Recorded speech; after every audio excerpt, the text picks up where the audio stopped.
en fait, les Africains en général, ceux qui sont un peu en place en Afrique, quand ils viennent à Paris, en même temps, je te dirais que je ne sais pas pourquoi, mais en même temps, je comprends aussi pourquoi. Je ne sais pas pourquoi, mais ils ont quand même peur des chauffeurs. Ils ont quand même peur d'avoir il y a un des problème chauffeurs, de confidentialité. Ouais. Ouais. Il y a un problème de confiance. Ils ont quand même peur des chauffeurs noirs. Maintenant, ceux qui sont en place, quand ils font confiance aux chauffeurs noirs, c'est parce qu'ils veulent des remises, ils veulent un prix un peu plus bas qu'ailleurs et tout. Ah bon? Oui. Mais sinon, ceux qui sont en place en général, hein, mais pas tous. On dit en général, il y a quand même une minorité aussi qui font appel au service des chauffeurs noirs. C'est ce que même je trouve dommage, parce qu'on a nos frères, nos frères du Maghreb, c'est eux qui ont la main sur le marché, tu vois. Nos gens à nous, de l'Afrique subsaharienne. Ah, ok. Ils font plus confiance aux Arabes. Voilà, ils font plus confiance aux Arabes aux Noirs. et aux Blancs qu'aux Noirs. Mais sauf que les Arabes, eux, ils détiennent le marché. Donc, ils ont nos gens à nous. Et ils ont aussi les gens leurs gens à eux. aussi. Ouais. Par exemple, moi, je connais, parce que on a des groupes avec d'autres gestionnaires de flotte.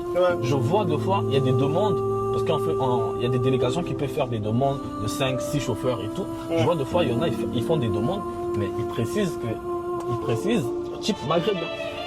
Tu vois, nous, si on fait ça, on va dire que c'est du racisme. Mais les autres, ils le font. C'est vrai, c'est vrai. Les autres, ils le font. Mais alors que chez nous, on le fait pas. Et nos gens à nous qui sont en place, quand ils viennent ici, ils vont aller vers là. Ils vont aller vers eux. Et leurs gens vont difficilement venir vers nous. C'est vrai, c'est vrai. Il y en a, hein. Il y en a qui viennent vers nous, mais il y a très peu. Ceux qui gardent un peu plus le contact, les gens un peu bien, c'est plus les Américains.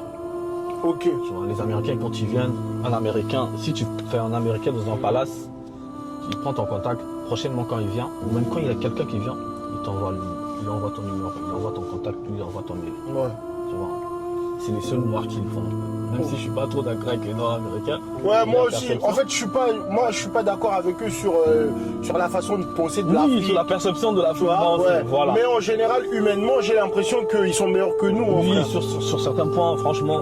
J'ai l'impression. Mais, ouais, du coup, si on parle un peu de l'Afrique, j'ai l'impression que quand on dit on se soutient pas, c'est vraiment partout. C'est vraiment un peu dans ça. Par exemple, moi, dans le métier, quand j'ai quelqu'un qui est en place, par exemple, j'ai des clients, tu vois, j'ai des clients et des clientes.